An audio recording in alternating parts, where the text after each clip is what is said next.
welcome to the Wyre Forest, and I'm going to be spending the next 45 minutes or so describing some of the special features of the forest and celebrating its wildlife. And I've always said that the Forest of Wyre isn't all about trees. It's so much more than that. And when I moved up to this area about 45 years ago, I learned very slowly to appreciate it. And I want to just share a few things with you this afternoon. This is where it is. If you don't know where the Wyre is, it's in the West Midlands, and it's quite an interesting site in that it has, it's a bit of a biological crossroads, I think, between species that have a westerly distribution or an easterly distribution, north and south. And you can see some of these here. And we've got the oak fern there with a northerly or northwesterly distribution, club-tailed dragonfly. Here's Andrena apicata, which has a southwesterly distribution. And also, being in this site, we can monitor what's moving into the area coming up from the south as we experience global warming, perhaps.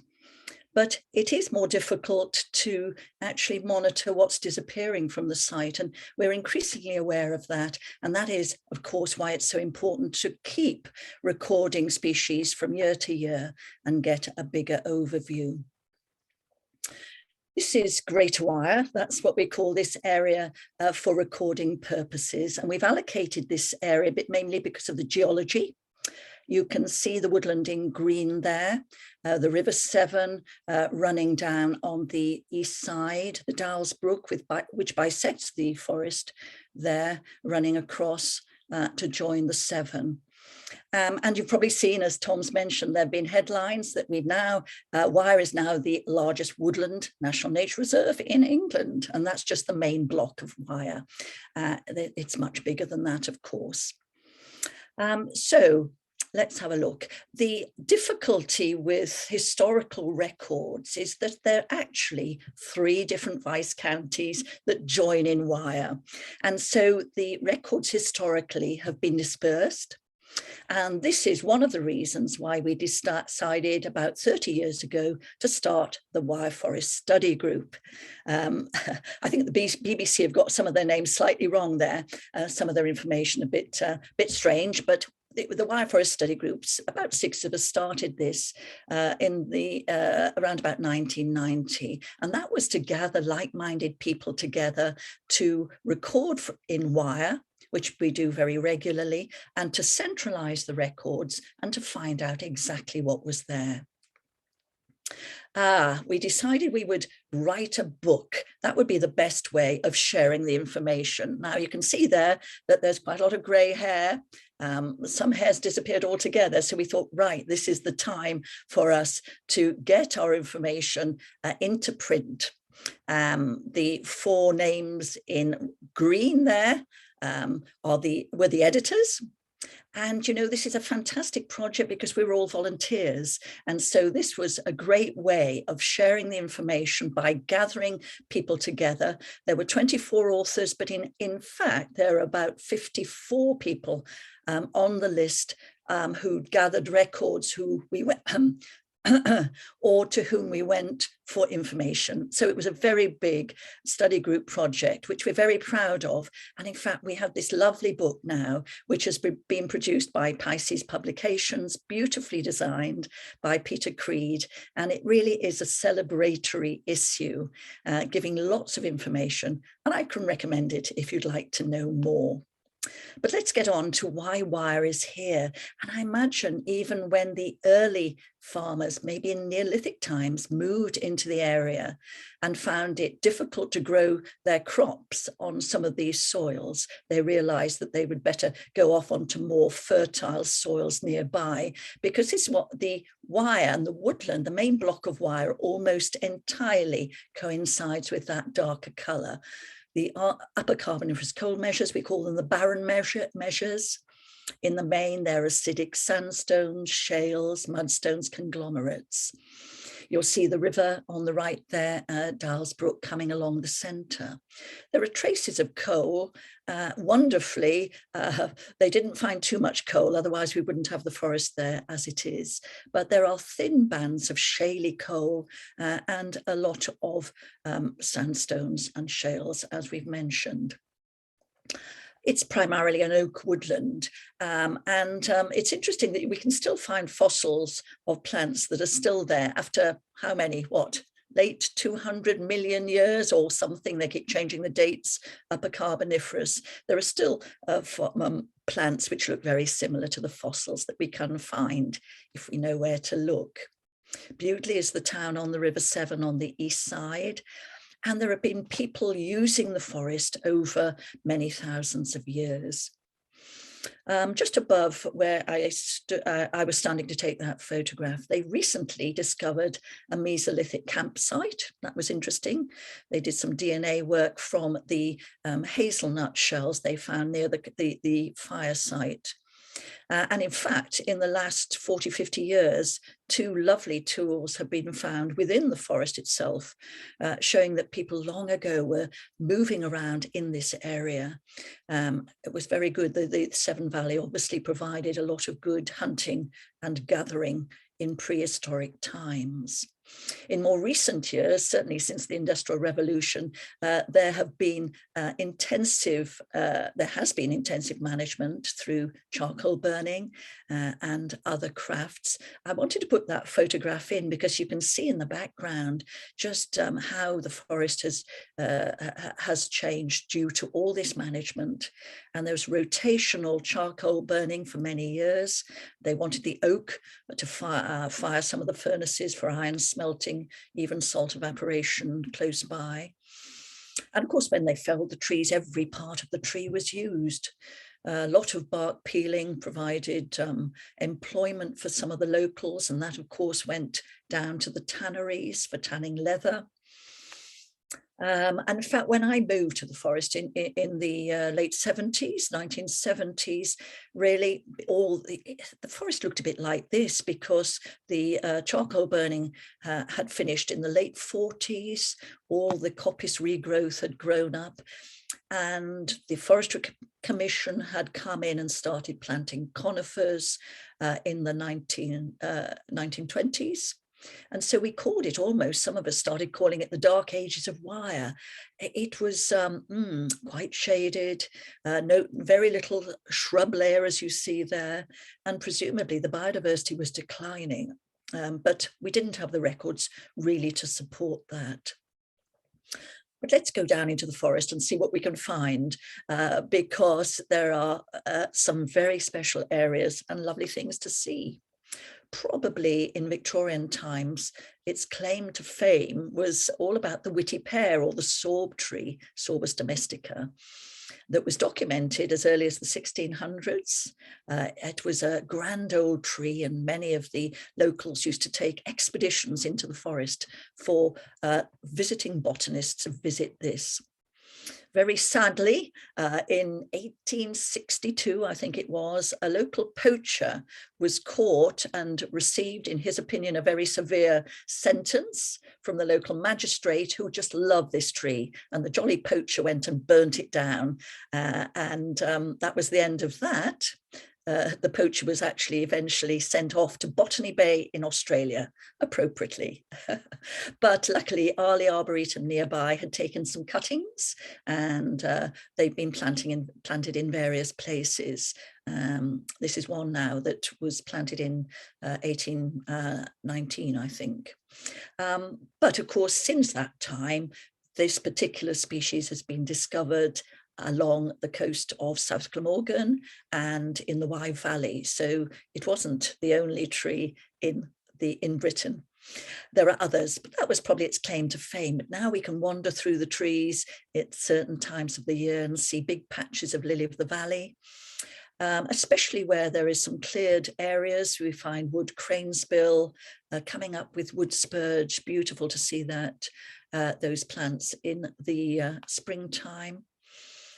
The aquilegias, the wild columbines we can find, these are often an indication of the old charcoal hearths. They grow on those sites with wood spurge particularly. Lovely to see that.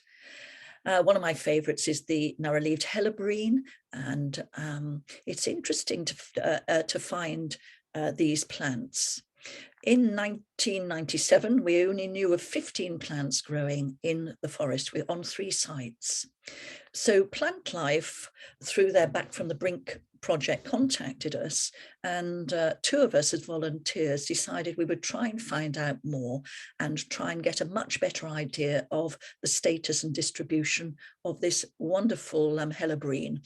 And in fact, over the next 15 or so years, we found 244 plants, most of which came up most years, and on 20 sites, well dispersed in the forest. But it just makes you realize by recruiting volunteers, we can find out so much more. This is the sort of place that plant grows. There are plants there at the top of that slide. They like semi-shade, they like it not too much competition. But when we were searching for more plants, we found something interesting just here. I don't think you can see it, but this, we almost trod on it, a wonderful nest of woodcock, just to give you an idea of one of our special birds in the forest, 4 young there in the nest amongst the leaf litter. We have some interesting birds like hawfinch. Yes, they breed in the forest. We have found nests. We do get an influx in the winter, especially if there's an eruption year. They tend to feed on yew trees, a bit more difficult to photograph them in yew trees, but they also use hornbeam trees, and these are on the edge of the forest. Now, yes, where's the hawfinch? Ah, there it is. Impressive or what? There's one of the hawfinches. But hawfinches, like crossbills, feed on very dry seeds, and they need to drink. And just below these hornbeams, there's a small stream. So I put out my remote camera on that tiny little trickle of a stream, just in the hope that I might get one of those 4 hawfinches down to breed, to drink. So we had blackbirds and song thrush, redwings, great tits, various things coming to drink, which was lovely to see. And then I got the hawfinch. What a joy. Okay, it could have been a male hawfinch, more brightly coloured, but great to see. So I put on my close-up lens and got some really good movie. Very pleased to see it. Look at that great beak, specially designed to crack cherry stones, so I'm told. And of course, they can be seen in orchards, but a beautiful bird and one of our special species in wire. We have all 3 species of woodpeckers. The lesser spotted woodpeckers are still hanging on. There's a big decline nationally, but they're still there at the moment, which is good. We are monitoring those carefully without hoping to disturb them. When I did a 4-year project on woodpeckers, I found that later on in the breeding season, the great spotted woodpeckers tended to predate the young from the nests of the lesser spots. So whether that's part of the story about their decline, I don't know. And of course, the lesser spotted and the great spotted woodpeckers need in the winter to feed on insects they find in dead wood. That's their food source. And so increasingly the managers are leaving more dead wood or even creating dead wood. They like these beetle larvae if they can find them. These species are found much lower down, but these are the sort of things that they're looking for in the winter. And so we need to encourage those species as well. There are all kinds of amazing and impressive saprophylic insects in wire, including this crane fly species. Wonderful to see that. Often you see it ovipositing in dead birch.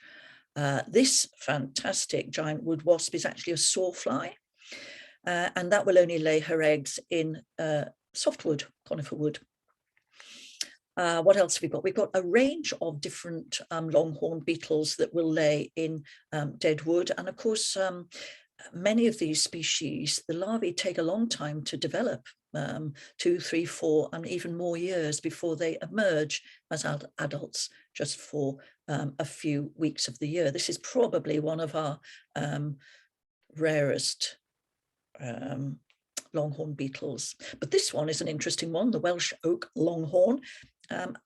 In the 70s, it was only found really round about Mockers Park in Herefordshire. And then somebody that we know found one crawling over their carpet in Pershore, as you do. Luckily, he was able to give it to one of our members who identified it and realized that the logs in his log basket in the lounge that were waiting to go on his log burner had actually come from the Wyre Forest. And then we had to find them in Wyre. So that was interesting. And we did find them.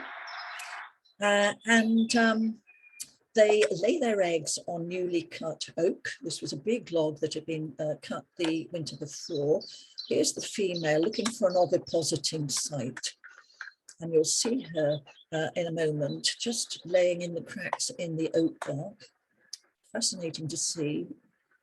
And I don't know what the male's doing. He's protecting her presumably at this time, but really good to find that we were able to discover these. And they're now fairly common each spring in Wyre. Well, there are other Zaprosilax, lots of moths which lay in dead wood of various sorts, some in the tiny twigs, some in the rotten stumps. And these are 3 of our special micromoths that we have in Wyre. Very attractive to see too. In fact, if anybody asks me, why is Wyre really famous? I would probably say Lepidoptera and probably fungi as well. And the moths are being very well documented, actually. There are still people going out every month looking, usually using MV traps now, mercury vapor lights, to attract them. Beautiful things like Mauvais du Jour that lays her eggs on oak. In fact, since the Clean Air Act, all the lichen feeders, so the moth lichen feeders have increased. The footman, I'm thinking of in particular, and we now see rosy footman and 1 or 2 other new species in Wyre now that the lichens are doing so well. We have heathy areas under the woodland canopy, and this is just the sort of place that we aim for if we're looking for a special species. It's these mossy areas which are Welsh, which are under the oak often. And this is where we find snow fleas. And now snow fleas are very tiny little insects. They don't fly, so they're quite vulnerable to management. And they're fascinating. Live amongst the moss. They're often Polytrichum type moss.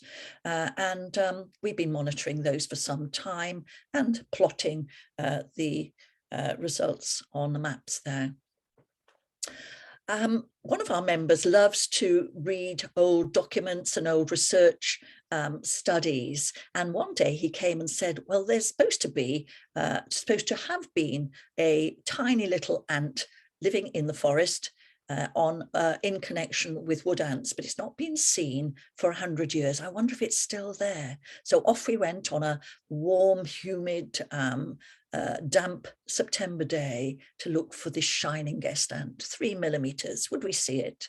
So there we are, looking at the wood ant nest. There are the wood ants, but can you see that tiny, tiny little ant, very small, 3 millimeters long, living amongst these wood ant nests?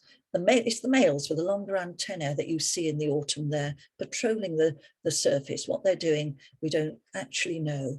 But fascinating to know that after 100 years, we were able to record that species back in Wyre again, and we've found it in a number of places.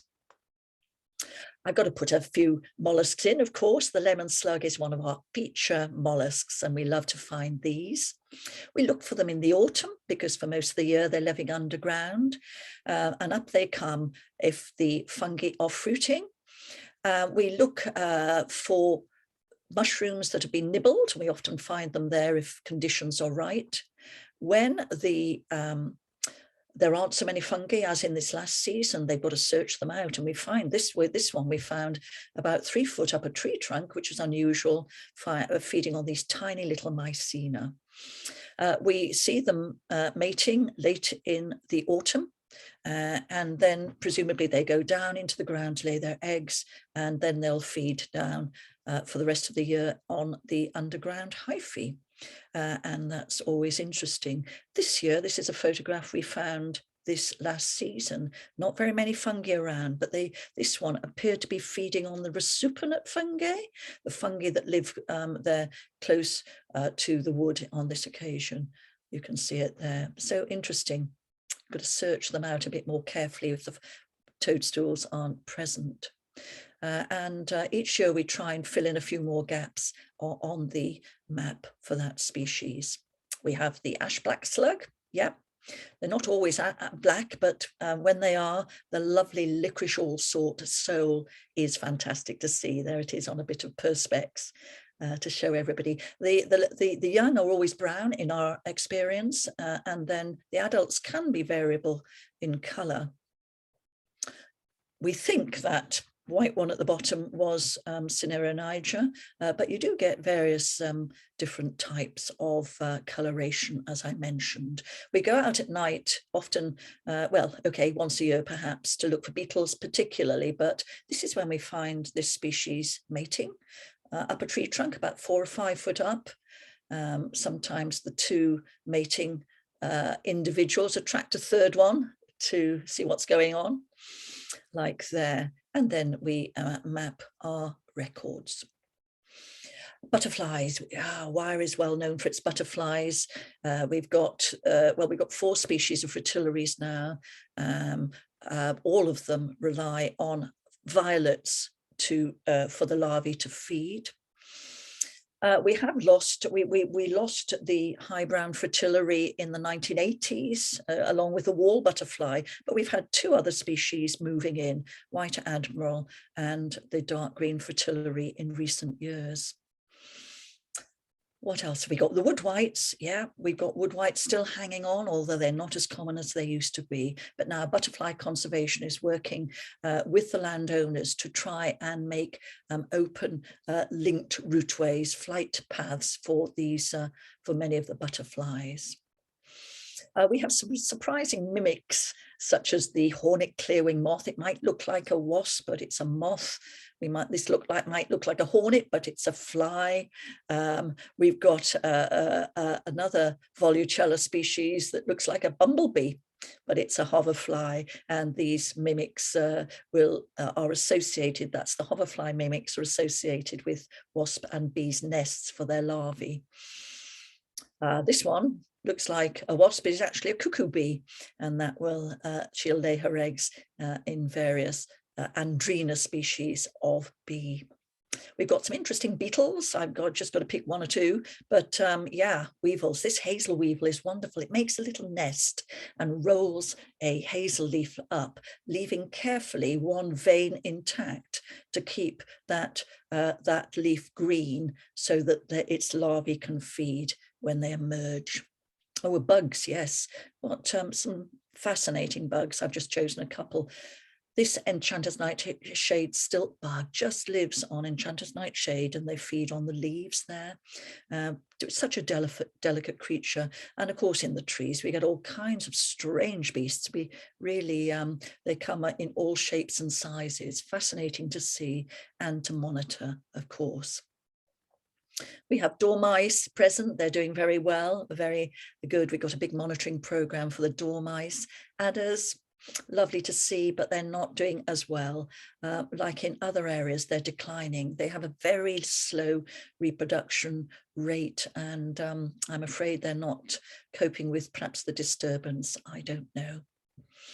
Fungi, beautiful fungi in Wyre when we have a good year. But to be honest, we haven't really had a very good year for quite a time. Yeah, we used to be able to predict and run fungi forays regularly. But nowadays, we don't do that. We just rely on seeing them if we're lucky enough to find them when we're out and about, because the fungi season is not as predictable as it was. If we're lurking amongst the leaf litter, looking for small fungi, we might see again one of our iconic species like the land caddis here. I think you can see the cases. There, one looks, it might be inhabited. This is the only caddis that is terrestrial, and they're only found in and around the wire forest, which is interesting. We don't see the females very often. They're flightless, but we've, after some years, realized that if we actually look for the males in the autumn, where October time probably, if we look for the males, they're attracted, we believe, into the females with pheromones, and we can sometimes see the females, find the females in that way. And you can see the rather interesting distribution of those. Why they're in and around Wyre, nobody seems to know. So that's a lovely species. And then increasingly, we're looking for some of the tiny things, some of the millipedes there, and these bristly millipedes we find under moss, tiny little things, but beautiful to find and record. Similarly, harvestman, the Megabunus diademon, such an amazing creature, but we don't find males. They're nearly all parthenogenic females, I understand. And oh yes, our wonderful green huntsman there that doesn't make a web, it hunts by crawling across the surface of the leaf litter and shrubbery, jumping on its prey. The wonderful Dowles Valley is of interest. Through leaching and runoff, you get different flora, and you get things like herb Paris. So it hasn't quite got the 4 leaves that we usually see. Lovely to see herb Paris, broadleaf hellebrine. What else? Toothwort is another thing which is parasitic on, especially hazel, on various shrubs. And then we get the glue fungus on hazel coppice. What a strange thing that is too. What else do we get? Oh, this time of the year, we're seeing them all over the place. Scarlet elf cups there, growing on buried wood, often hazel. Just a delightful spring colour down in the woodland. We have a few white-clawed crayfish left, but those small colonies are above waterfalls where the signal crayfish can't reach. They've, of course, brought in the plague, very sadly. We have dippers, yes, along Dowles Brook. See that one there, turning over stones. And that's in shallow water, but of course they go underwater, swim under, and dive down to find things like caddis larvae and other insect larvae.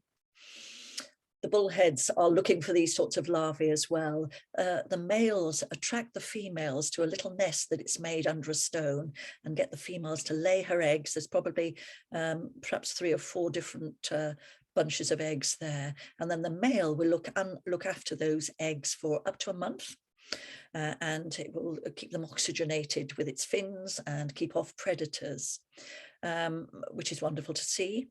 If you do lift a stone in the brook, you sometimes see a bullhead there because they're nocturnal, and so they hide away during the daytime. And what a great camouflage that one has, to quickly take a shot and put the stone back carefully. I put my remote camera out to monitor what's there. It was fascinating to see when the otters started to recolonize Wyre, and to find that they're obviously breeding locally as well. There, nice to see.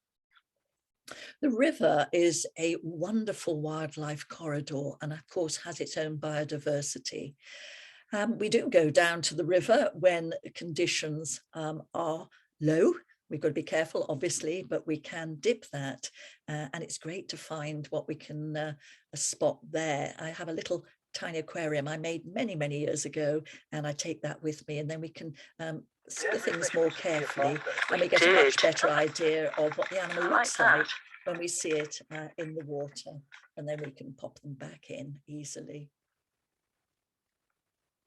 Oh yes, yes, on that shot, there's an underwater shot of this, the only underwater bug we have in Britain, a Lapacurus, quite an amazing thing. That grows in where it's the water's running over the rocks, the riffles, where it's obviously able to get enough oxygen. A very strange creature.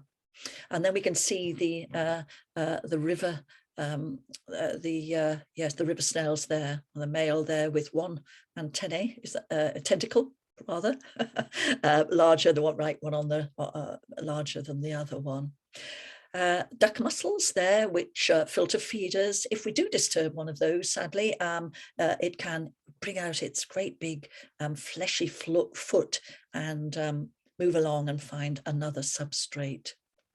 We have things like river nerites. They're lovely to see. And if we're lucky, and if we've got good eyesight, we can spot a river limpet. I'm going to show a movie now on the river nerites there in that particular part of the river, which was just below Bewdley, where I went in with my camera.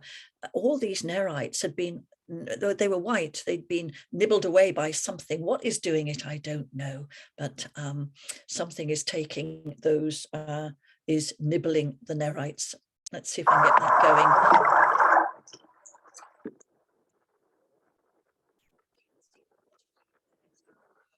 There's all those river nerites. Yeah. Where there's calcium poor water, certain creatures will need calcium. But I'm fascinated to see all the underwater sponges, the underwater.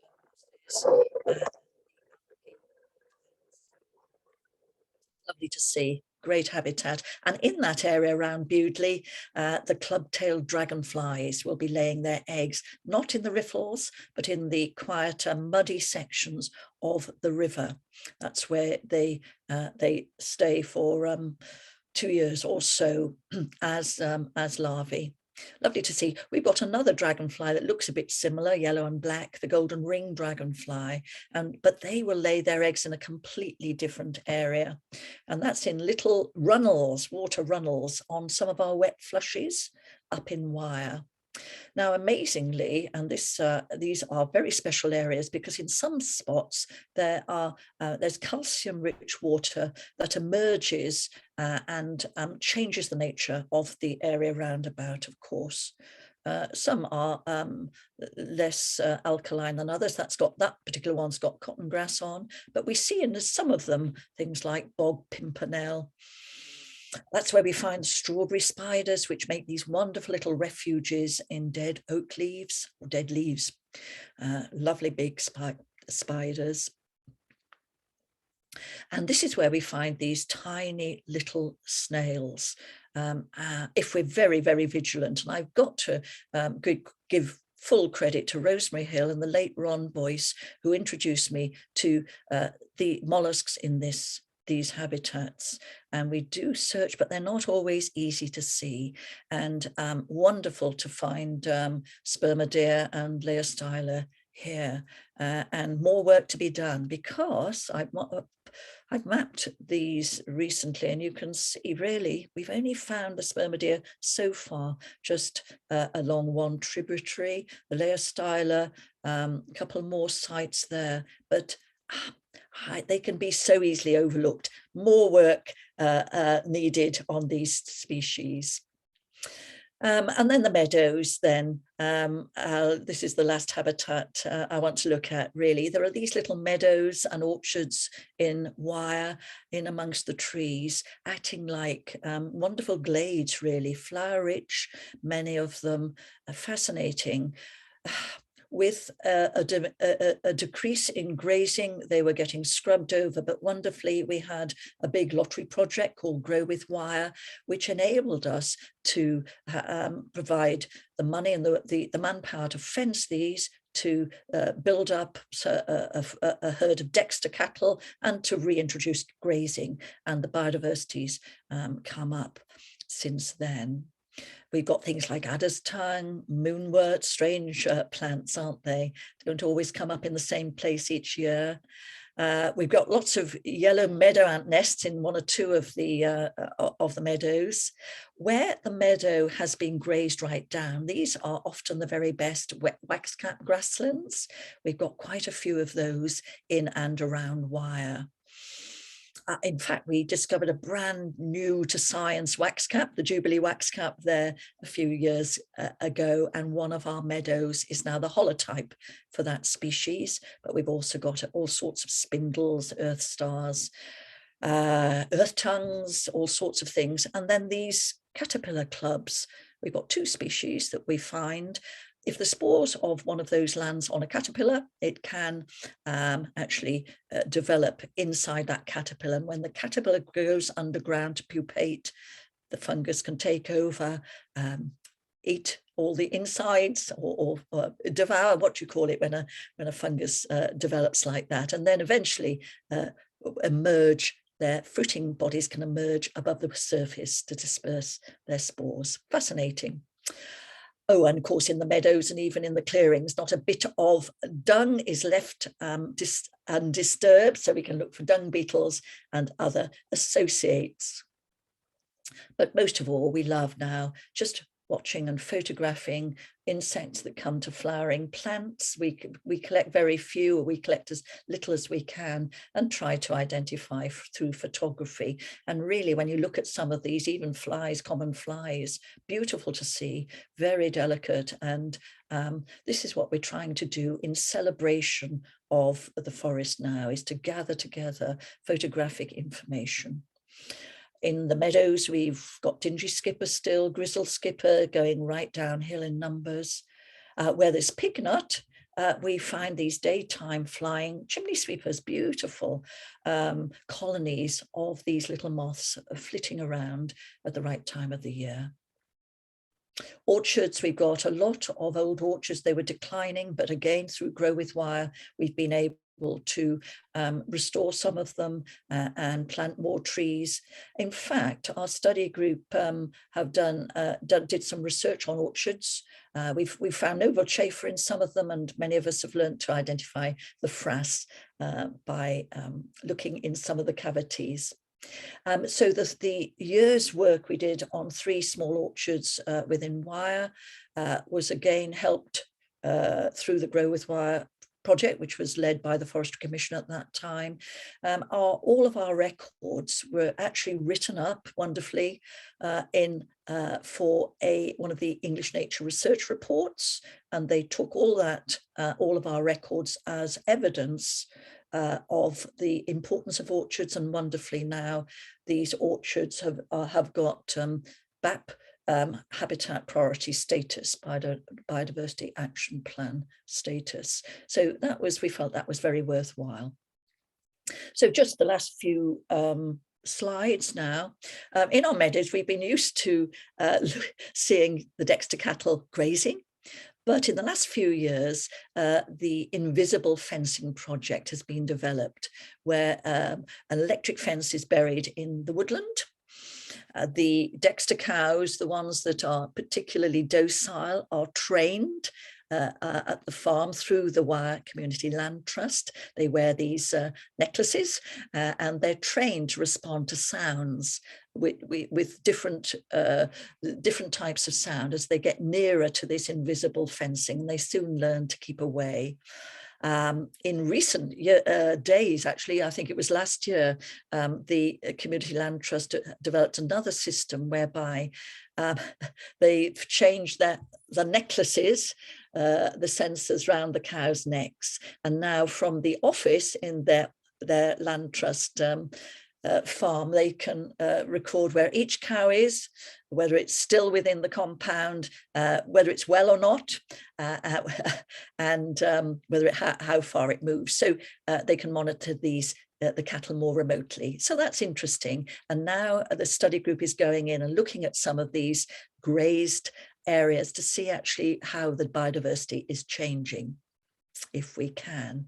But for the managers of the forest, there are concerns about how do you balance up nature conservation with timber production, with recreation, and of course over the last 2 years or so we've seen so many people going into the forest.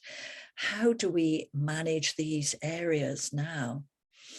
Wonderfully now there are various agencies there who are now meeting together on a regular basis to discuss jointly the management of Wire into the future. How do we keep wire so special for nature, and how do we juggle up people and wildlife? It's a big dilemma increasingly as more of us appreciate the wild places for our mental health and so on. I'm very keen to increase education, of course, and to make sure that people visiting the forest understand why it's so special and why it should be protected for its wildlife, why dogs should be kept on leads, and why we should restrict maybe cycling off-route cycling, all these sorts of concerns which affect so many nature reserves. And so with with the education, the Wire Forest Study Group has a wonderfully professional website, and we produce a big review of our studies and articles each year, and all those articles go onto the website. We also have, for visiting naturalists particularly, species lists which are updated periodically, so that if people come and wish to check whether their species have been found before in Wire, they can look at those. So just to conclude, really, management is changing in Wire. The owners and the managers are more aware of the need for managing for wildlife as well as for people and for timber production. And we're just hoping now that we have safeguarded Wire, the Wire Forest for future generations, and that we can maintain sensitive management to maintain and even increase the biodiversity. And it's a very special place. I can recommend it. And that's the end of my talk, introducing the nature of Wire. Thank you.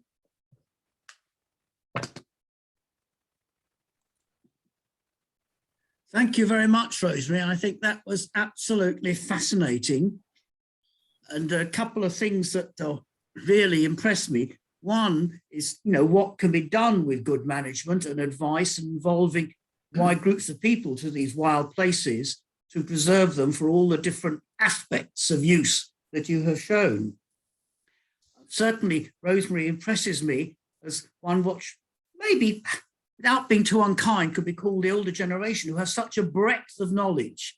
And that's something which I think the younger generation generally don't have, and impresses me enormously, as well as the quality of her photography. I've tried taking some photographs of insects in the last year or two, but certainly Rosemary's puts me to shame. I think they're absolutely brilliant, particularly the micro animals.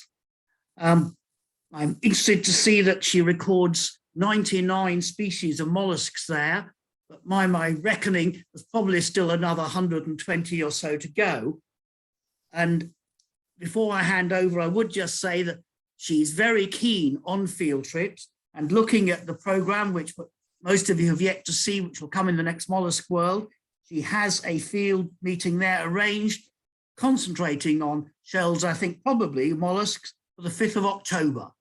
And I hope that people will make an effort to attend. I've been on one of her field meetings and thoroughly enjoyed it, and certainly hope to go on more. So thank you very much. I would open this to other people asking questions. Does anybody have any questions? Peter. Thank you, Rosemary. It was a wonderful talk, a wonderful overview of the wildlife there. I was just going to ask about the Theodoxus, the freshwater nerites, and their eroded shells. Is there a program of monitoring the pH of the water? Well, I believe the Environment Agency will be doing periodic monitoring. They certainly record some of the invertebrates there from time to check the quality. But that's a very good question, Peter, and that's certainly one that I will be checking, because presumably something is wanting that calcium, but what it is, I really don't know. Something for me to check. Thank you. Yeah, it's very interesting. Thank you. Ron, yes, you had your hand up. Yeah, Rosemary, extremely interesting. It's certainly an area that I don't know at all around there. You didn't actually mention any aquatic beetles, but I noticed you've got quite a large total. I think there are over 900 species of beetles. Presumably somebody's looked at water beetles in the area. We actually haven't got a member of our study group who concentrates on those. We do invite somebody from another county to come out with us if we're actually going down to the river, if he's free. And we do have a big list from him. Often very small beetles, of course. What's interesting us now is trying to look at some of the beetles that are living in the shingle, along the alongside the river. And I know that there are some special beetles to find there, but none of us have really taken that on, Ron. And it's an area that we really ought to get more information from. It's Garth Foster, I think, who. Yeah. I would think in the smaller water bodies, especially the gravelly streams, you should have some decent hydrinas there. Octhabias. Yeah, perhaps you'd like to come up and help us, because none of us know very much about the water beetles, and it's an area that we really ought to pursue. Yeah. If you don't mind them being collected, because they're a bit critical to identify. It required dissection. Yes, well, Clive Washington came down for a day. And he was looking at terrestrial beetles, of course, at that time. We'd arranged 2 years ago for him to come back, and we wanted to show him some more sites. And then COVID struck, that was it. And so we are in touch with Clive Washington, and I don't know whether he looks at water beetles, but certainly he has increased that list that you saw on there. A lot of those rove beetles, particularly the staphylinids, were by Washington's records. Yes, thank you. Mags, you have your digital hand up. I do. Thank you, Tom. Hello, Rosemary. That was absolutely lovely. Yes, hello. Yeah, hi. Particularly impressed with your close-up video footage. I might have to ask you about that another time. I was thinking about those neorites. Perhaps they're taking calcium from each other.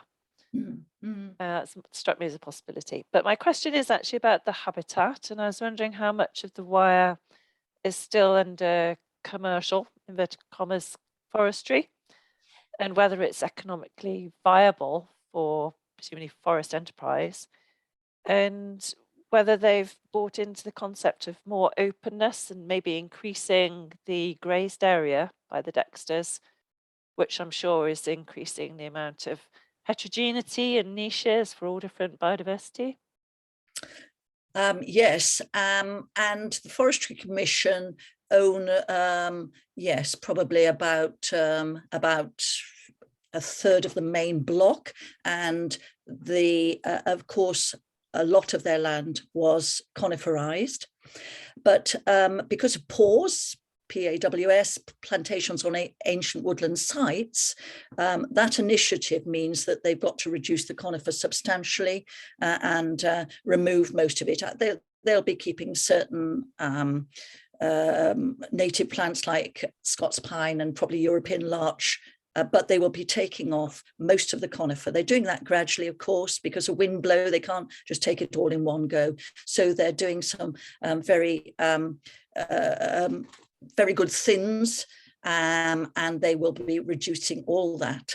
So that's going to be taken off. The management now, they are replanting. I would love, because I'm very keen on insects, I would love many of these areas just to be left open and to just to naturally recolonize. But increasingly, they seem to be planting a lot of native oak, but they're very concerned with all the diseases coming in now with some of our tree species, that they should diversify, and so they're planting other things. I was interested that the forest, or what do they call them themselves, Forestry England, are now planting things like sweet chestnut.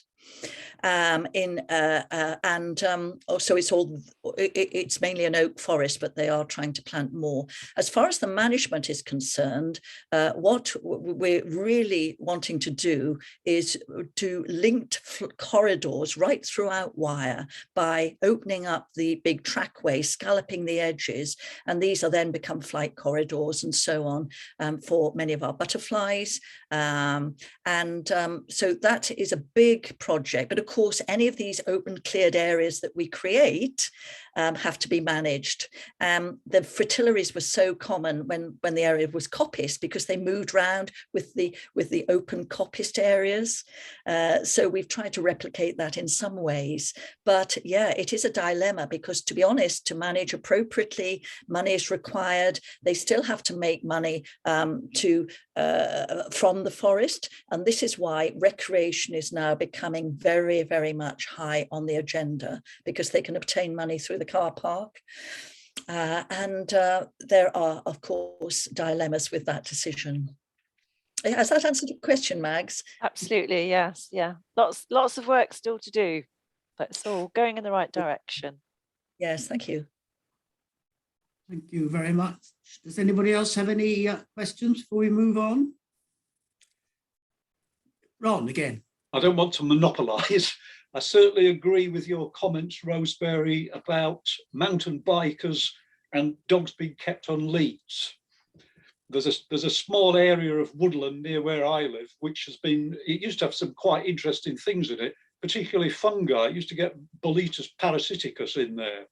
And that has been decimated by mountain bikers. You hardly ever see any fungi now. It's so difficult to police mountain bikes. And what we're finding in our area now is that many of them are coming out at night with these very bright lights. Oh, really? And going all over the place. They cycle down Dowles Brook. They create all these these paths which other people follow. It's a huge, huge problem.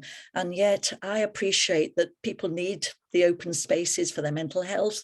And there's just so many of us, aren't there? That's baseline. Well, absolutely. But also wild spaces now just seem to, they seem to become playgrounds, really, rather than places to appreciate. And you hear people coming out, getting out of their cars and say, come on, let's go into the park. And I'm thinking, well, it's really a park. Exactly, yeah. Because there are a few there's a children's playground near the car park. And, this is why, we've got to somehow educate people to appreciate these spaces and to behave appropriately. But it's a very big job. Absolutely. Thank you very much indeed. Terry. I'd just give a long ago recollection of the Wyre forests. I did a biology degree at Birmingham in the 1960s, and the last course we did before finals examinations was ecology, taught by Mr. W.B. Yap, who worked on the birds of the Wyre forest. Have you ever heard of him? Yes, I have, and I met him long ago, and we got some of his studies. Yes, and of course, Birmingham University had a little research hut. Do you remember that? And he had a Land Rover there. Yes. Well, he was a real eccentric. His first lecture opened with "Most mathematics and ecology is bogus," and the practicals consisted, first of all, of listening to LP records of birdsong. And then right towards the end for a few days, we were taken down to the Wyre forest in a minibus where he met us up in his Land Rover, and we were just left to roam around. We didn't know what the hell he was doing. It was different in those days. And I found my second ever Limax cinerea niger. And it was an absolute beauty. It was so long, I had it wrapped around my arm. And at the end of the afternoon, we went back to the minibus, and he was there in his Land Rover reading the Times at the steering wheel. And I tapped on his window and said something like, "Oh, look, sir, this lovely slug." And he just said, "Oh, take it away." And so he's somebody that I have rather little regard for, I'm afraid to say. But that was way back in the 1960s. Yeah. Thanks for that reminiscence. Right. Thank you very much. I think we should all thank Rosemary for a brilliant talk and beautifully presented.